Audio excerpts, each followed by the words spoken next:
So I think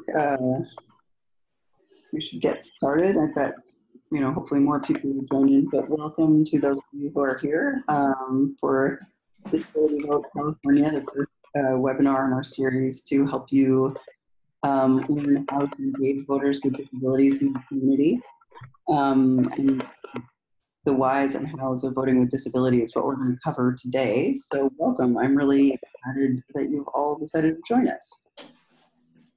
Russell, do you give the outline? Sure. Hello, everyone.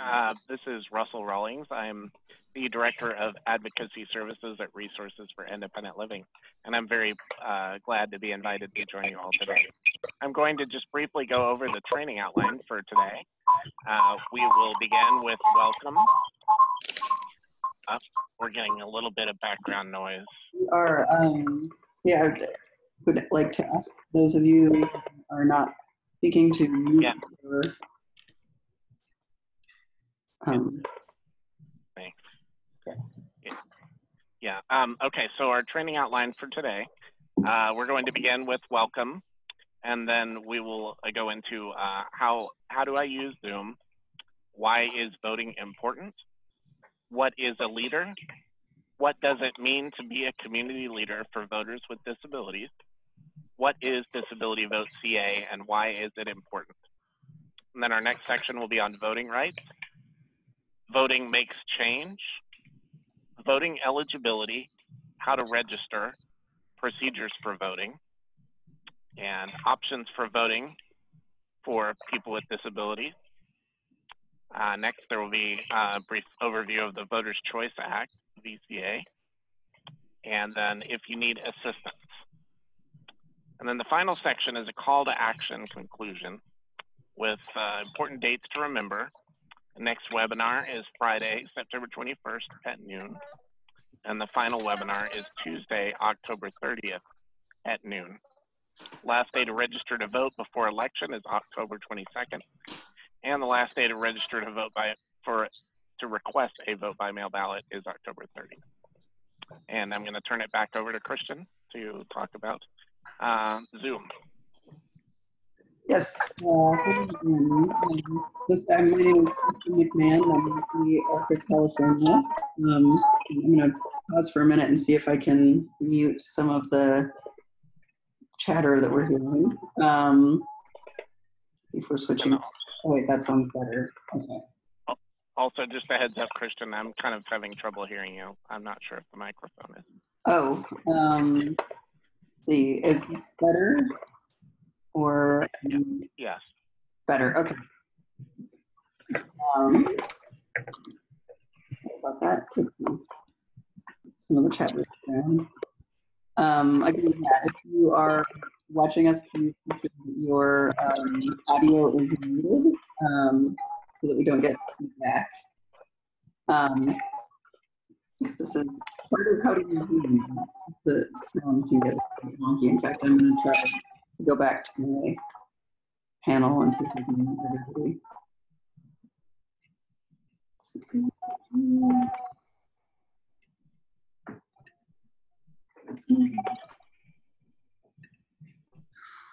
Let's see. It's not coming from mine. Maybe it's under the meeting menu. Oh, yeah. Sorry about this. No,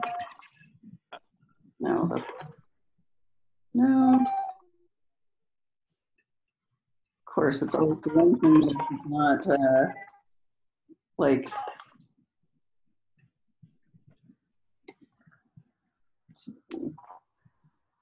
It looks like mute. I'm gonna mute. Okay, well, that actually looks like we're all muted. I don't know where that's coming from. All right.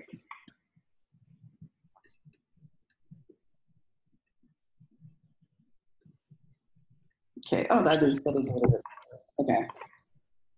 Terribly sorry. So yes, how to use Zoom. First of all, welcome.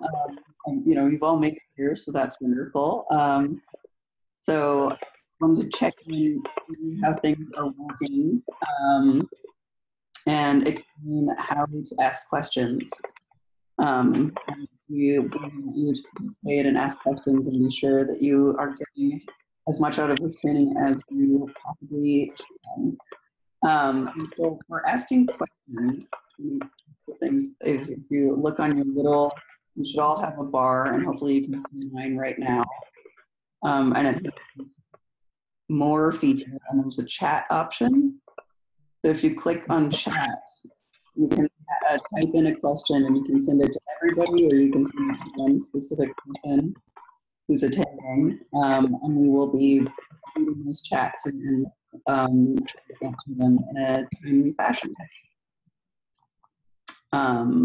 So that is how to ask questions. And if you're on the phone and are not participating online, I will unmute everybody when we get to sections for questions. So please just keep your questions in mind, and we will unmute you so that we can all have a conversation at various points throughout the training.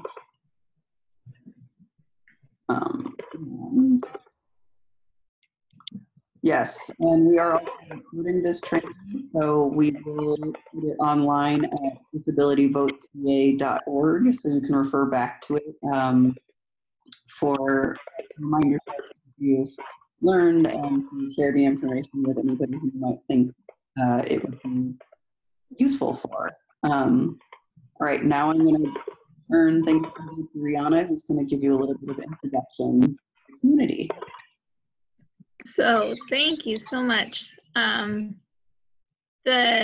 background of this campaign is in partnership with RevUp, which stands for Register, Vote, Use Your Power, is a national campaign aimed at increasing the political power of people with disabilities across the country. And why would that be important? Why is voting important? Voting provides people the opportunity to choose who will represent them in their government and make decisions on their behalf. According to Rutgers University in 2016, there were 35.4 million people with disabilities eligible to vote in the US, yet not all of them participated in the voting process. This has to do a lot with barriers that persist, that prevent people with disabilities, as well as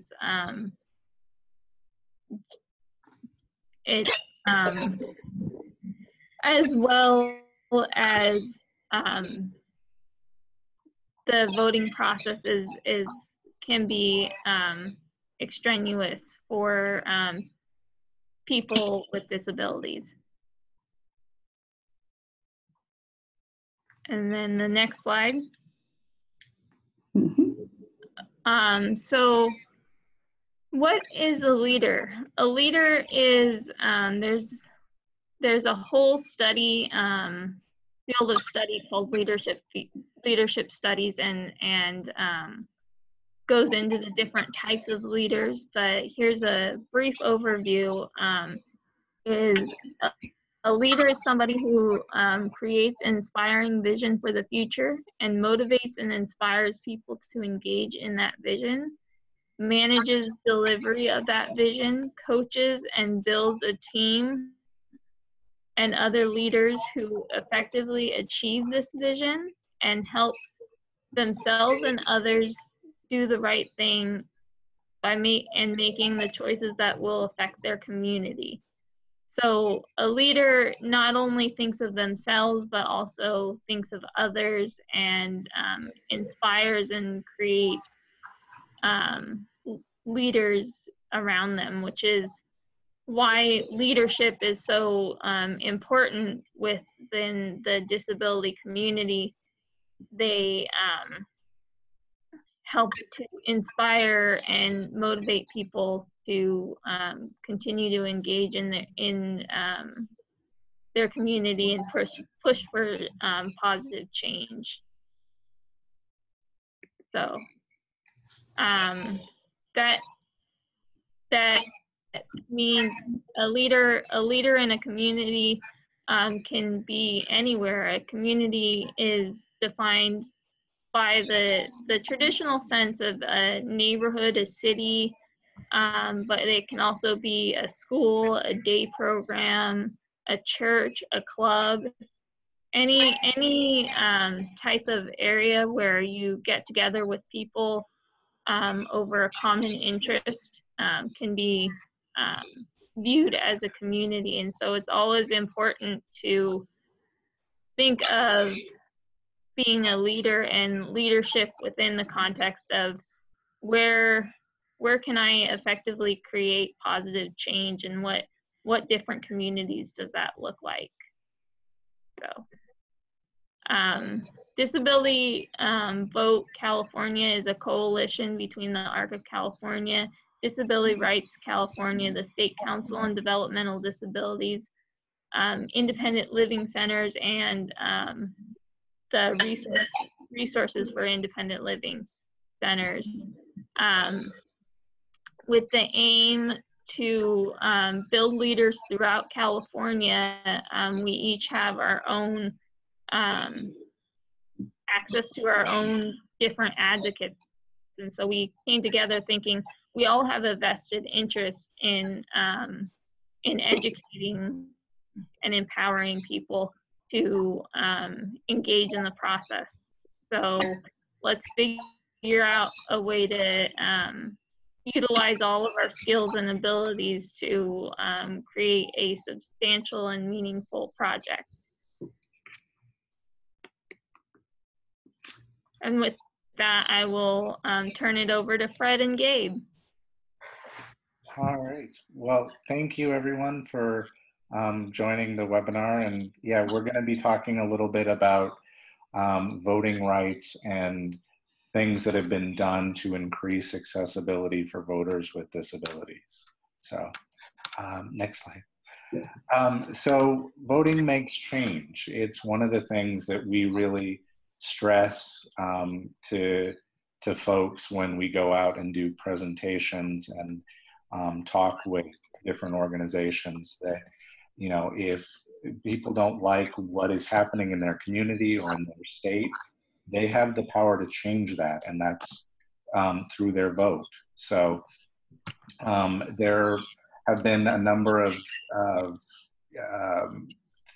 developments that have happened that allow people increased access to voting and the voting process. The Help America Vote Act is one that was created as a result of issues that came about after the 2000 election.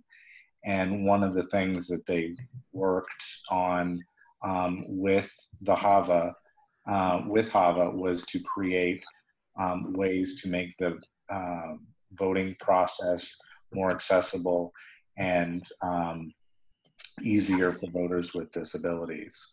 So, and then we have the Americans with Disabilities Act, the ADA, in 1990, that increased overall accessibility for people with disabilities. Section 504, one of the big things that was included with 504 was making sure that people had reasonable accommodations, and that included in the polling place and in the voting process. So that allowed people to be able to request reasonable accommodations in the local polling place. So just some voting eligibility requirements. You must be at least 18 years of age or older. You must be a US citizen. You cannot be in prison or on parole for a felony. And then one of the things that's an issue for a lot of voters with disabilities is issues of voting while under a conservatorship. So a lot of folks who are under a conservatorship may have had their right to vote taken away. But even if someone has had their right to vote taken away from them, they can always petition the court to have their right to vote reinstated. So that's something that we really stress with people who may be under conservatorship, because a lot of times folks may not be aware that their right to vote has been taken away, or that they may be eligible to vote even if it has been. So we talk about the process to get their right to vote reinstated. So where can you vote, or where can you register to vote? Disability Rights California provides voter registration cards for anyone. I actually, when I do my trainings and presentations out in different counties, I will often bring a stack of voter registration cards for folks who may be interested in voting or registering to vote. So, but you can also find them at your post office, your local library. DMV offices should provide voter registration opportunities. And then you can also register to vote online. That's a huge convenience for a lot of folks who, if for whatever reason they may not be able to leave their house quite as easily. They can register to vote online through the Secretary of State's website. And also, many county elections offices will have links to register to vote online as well.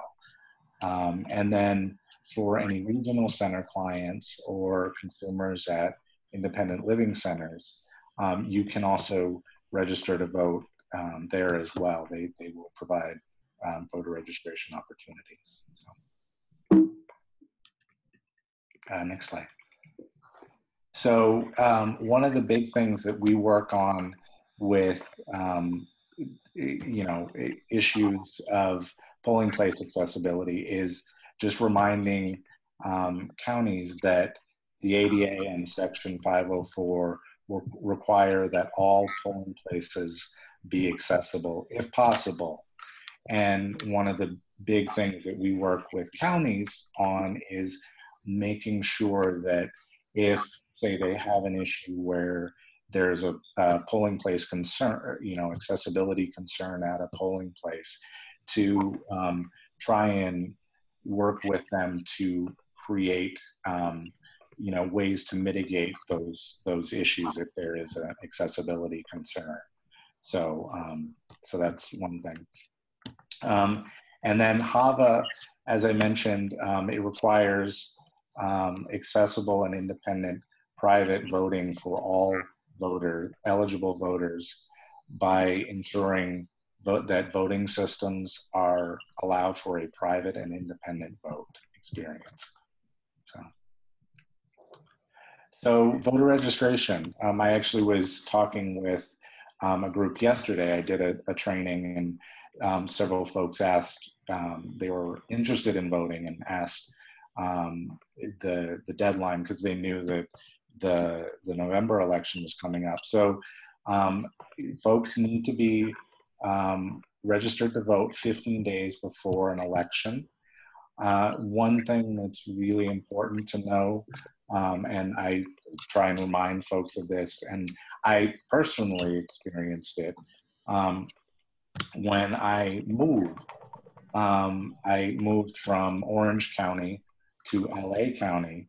And when I did that, I had to update my voter registration information for two reasons. One, because there will be candidates and contests that may be different depending on what county you live in. So that's always really important.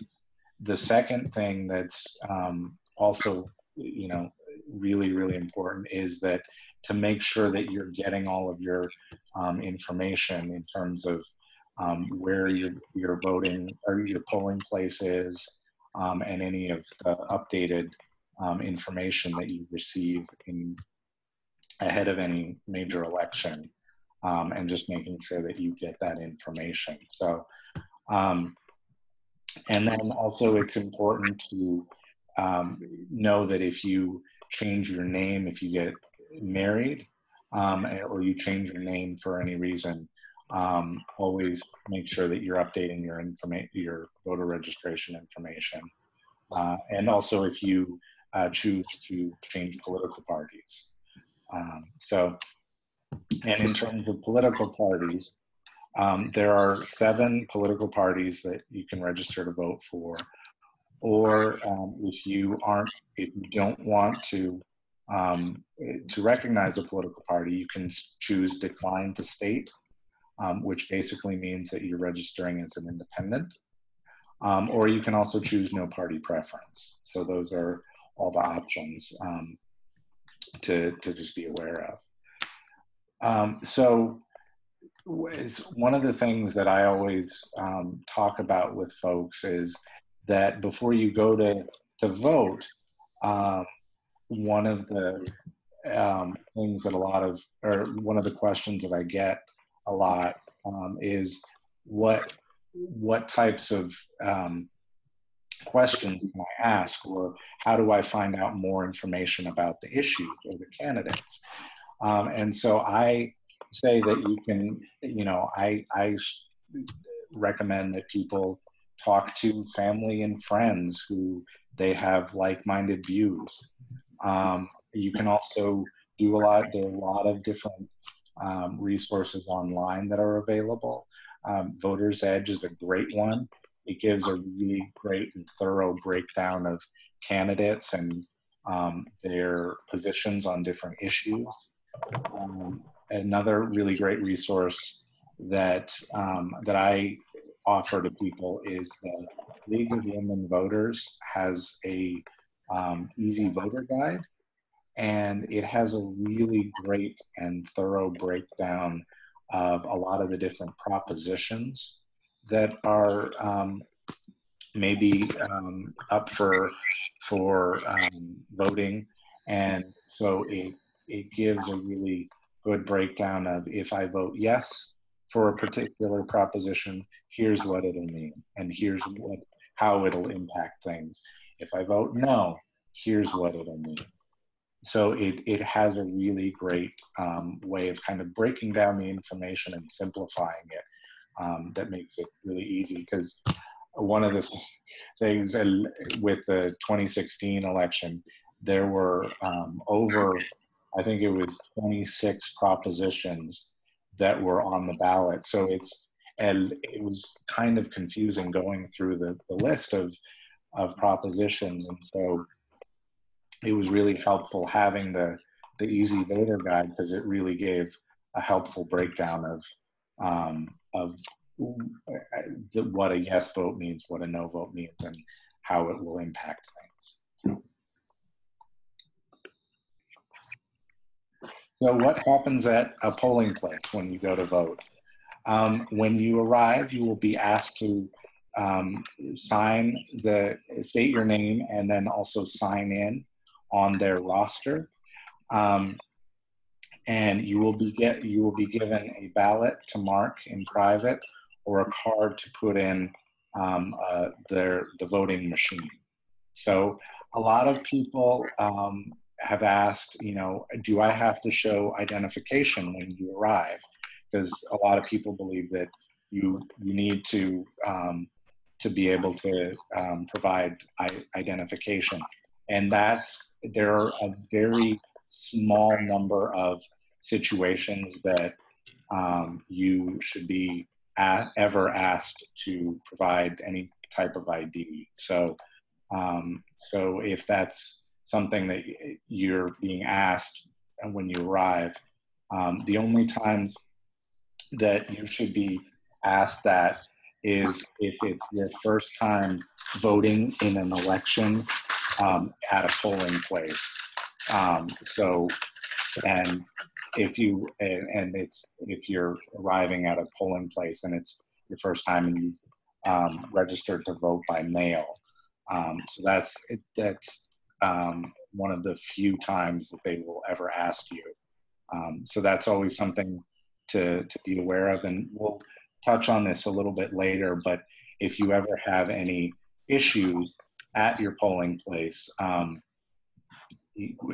Disability Rights California provides a election day hotline.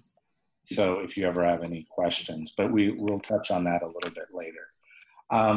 So in terms of if you want to vote by mail at home, you can request a vote by mail ballot, and you can do that up to a week ahead of the election. And you have several options to, once you complete your vote by mail ballot, you can either choose to mail it back. And if you do that, you can postmark it up to election day, on or before election day. Or you can take it to any polling place in your county that you're registered to vote and return it in person. So the accessible voting system or vote by mail. So those are your, so which do I choose? The accessible voting system or vote by mail?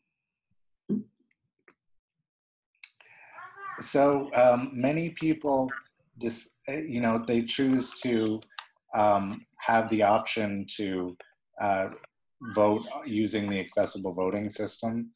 This is particularly helpful for individuals who may have vision, mobility, learning, intellectual, or manual dexterity disabilities. And one of the things that it also provides is people to have a private and independent voting experience. And DRC works very closely with the counties to make sure that that poll workers are often doing checks throughout the day to make sure that the accessible voting system is working and properly set up, because there have been issues in the past where a voter has come to use the accessible voting system, and for whatever reason, it's not set up properly, or there's a problem with it. So we always work with the counties to make sure that they're doing everything they can to make sure that the machines are functioning properly.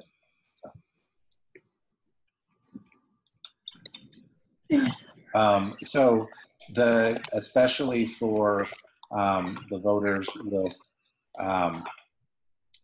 disabilities, the accessible voting machine does provide the option for people to have that private and independent voting experience. And one of the things that's very helpful is that the machines themselves provide a lot of different accessibility features. So for people who may be blind or low vision, it provides audio, and also provides the ability to be able to enlarge text size on the screen.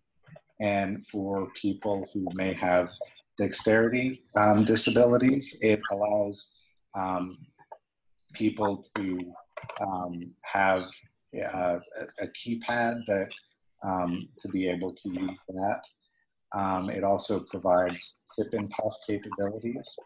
So it preserves a voter with a disability the right to an independent voting experience, and provides them the opportunity to be participants in the democratic process.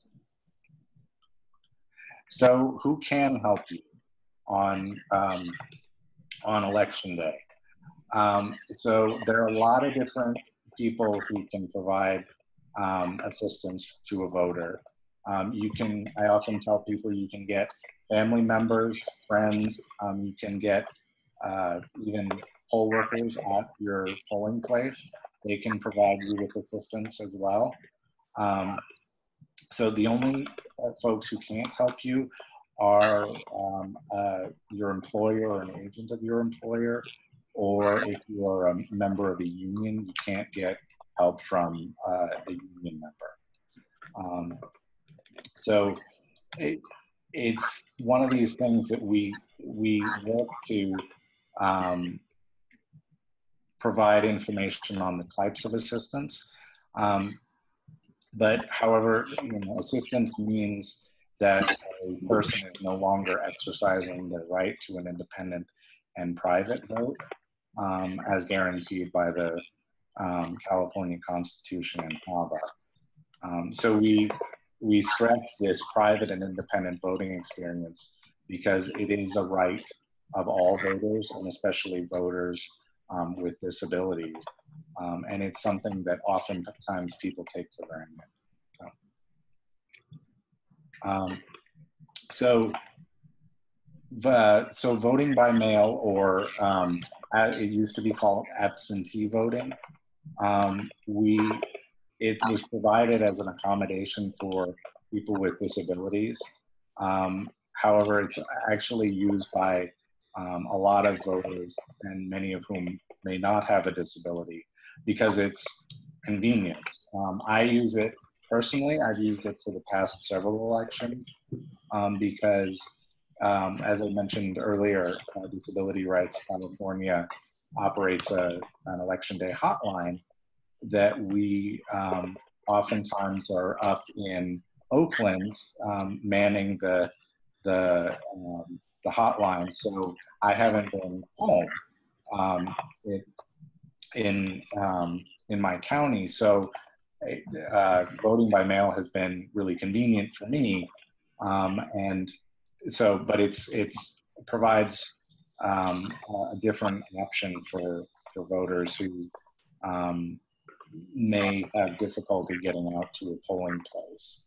And it's, and for whatever reason, it's just more convenient for them to complete their vote by mail ballot. So I'm going to turn it over to Fred, who has a great story about his experience voting at his polling place.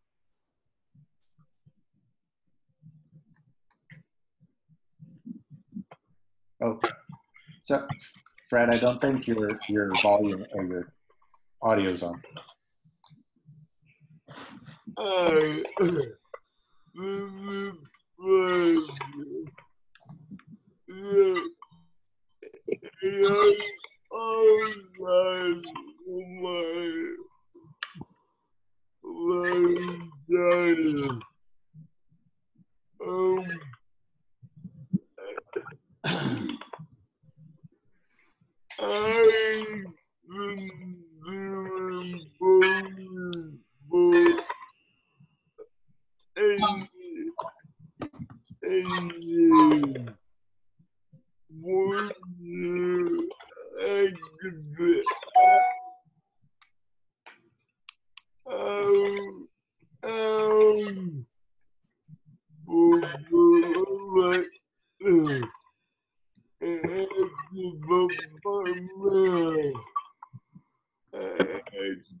Sure. Yeah.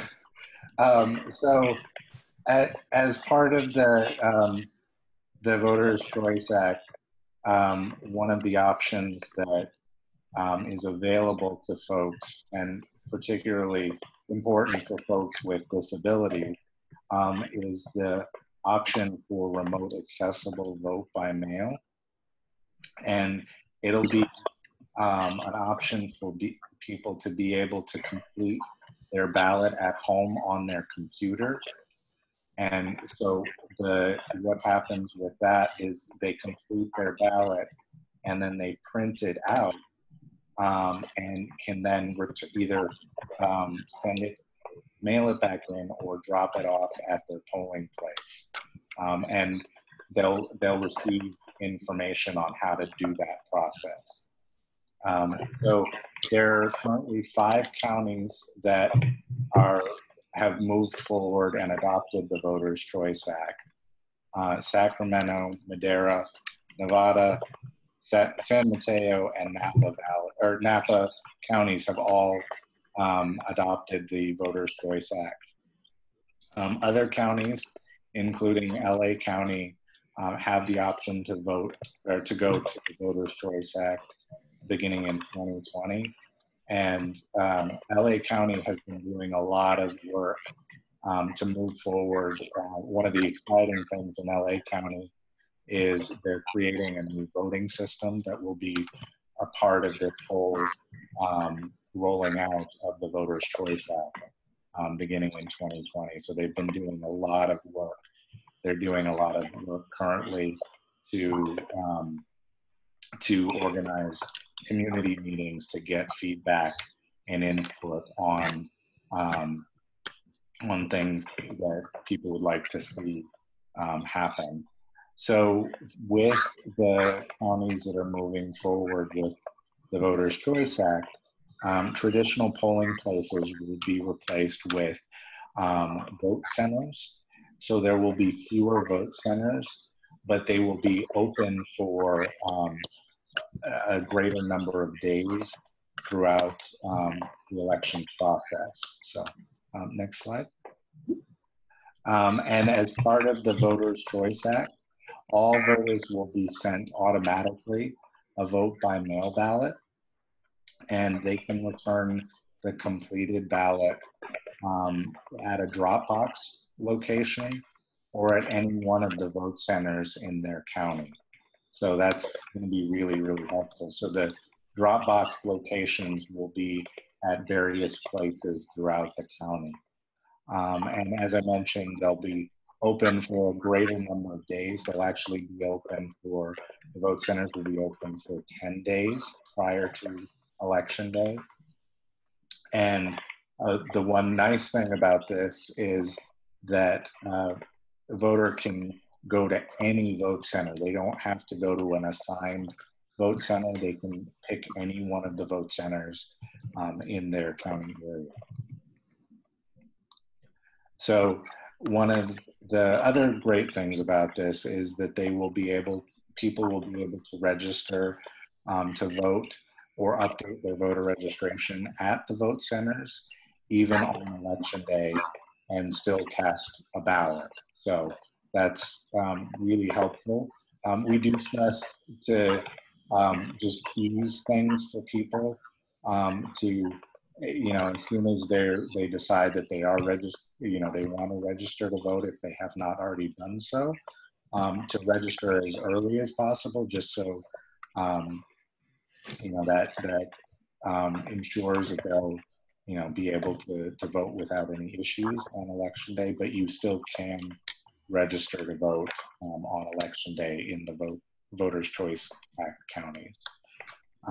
And voters will be able to to vote in multiple languages.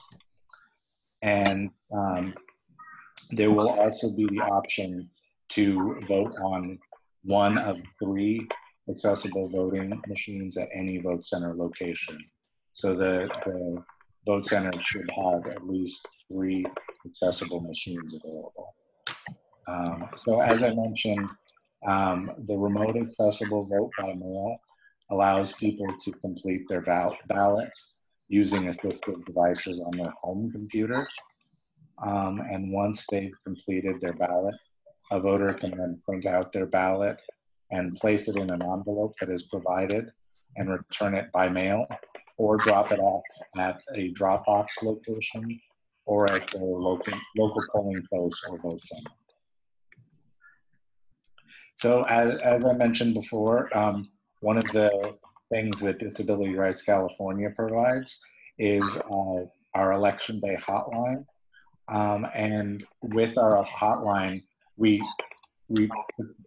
particular, oh, Fred, are you?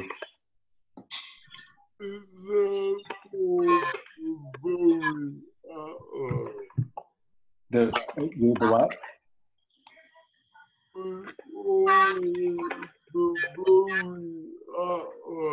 Right, the voter election day hotline, or the voter hotline, sorry.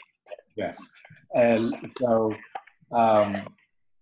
we provide it as a service for voters on election day specifically, but if you call the number right now, you can either talk to one of us or leave a message and we will get back to you if you ever have any questions or concerns.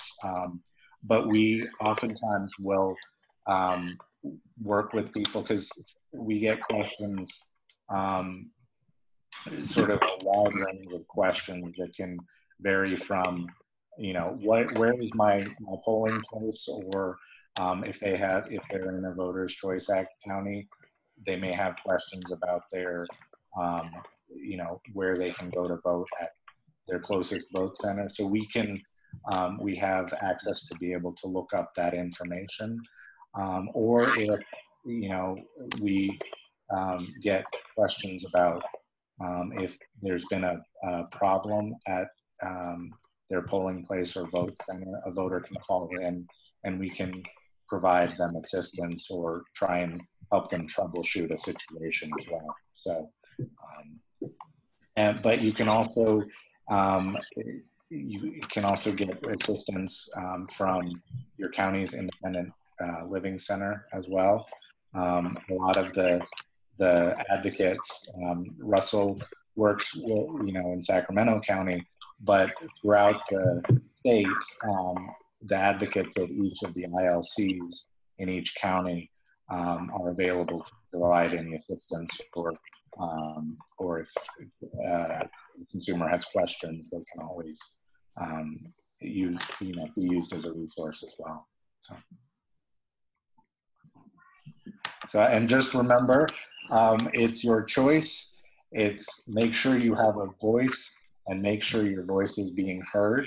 That, you know, going back to my original point, a lot of times I'll get people, actually yesterday, I was at the training that I was at yesterday, there were several people who said, you know, I really don't agree with a particular candidate, and I really feel strongly that somebody else needs to get in there and we need to do what we can to get another person in there. And I say, that's your right. You know, if you feel really passionate that somebody else needs to step in and you know, be voted in as a candidate, you know, that's one of the reasons why we have the power to vote, is to make sure that our voice is being heard and to make change if that's what we want to see happen.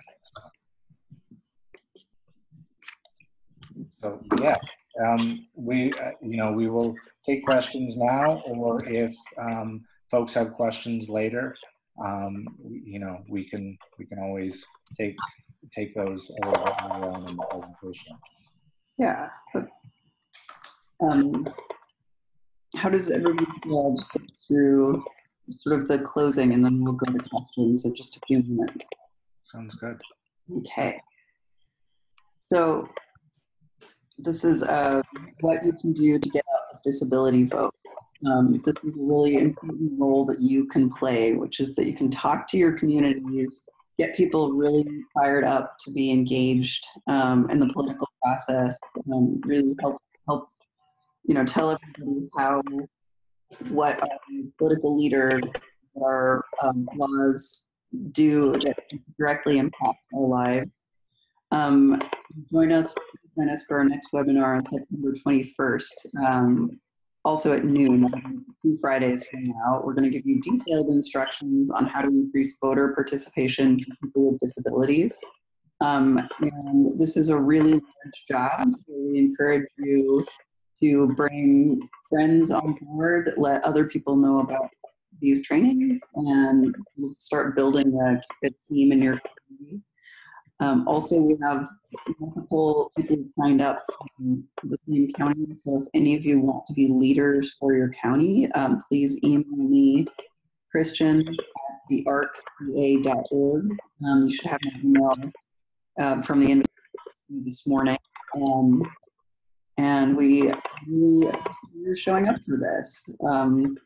Thank you so much. And so the important dates for the webinar, for upcoming things for the Disability Vote California, our next webinar is Friday, September 21st at noon. And then we're going to have a webinar just 1 week before the election on October 30th at noon to check in and see how everything has been going for you. And then there's the last day to register to vote before the election, October 22nd. And the last day to register to request a vote by mail ballot is October 30th. Yeah, so thank you very much. I'm going to go back and unmute everyone so that we can all ask questions if you have any. Stop sharing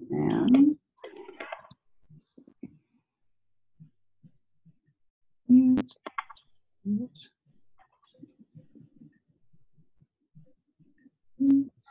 so yeah, does anybody have any questions? We shall be unmuted now.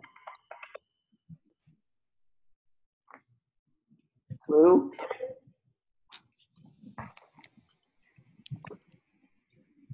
Any questions?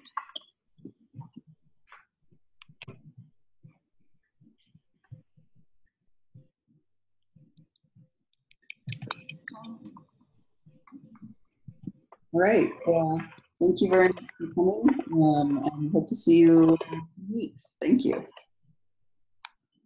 Thanks. Thanks, everyone. Thanks, everyone. Yeah, thank you. Thank you, everyone. Thank you. Mm-hmm.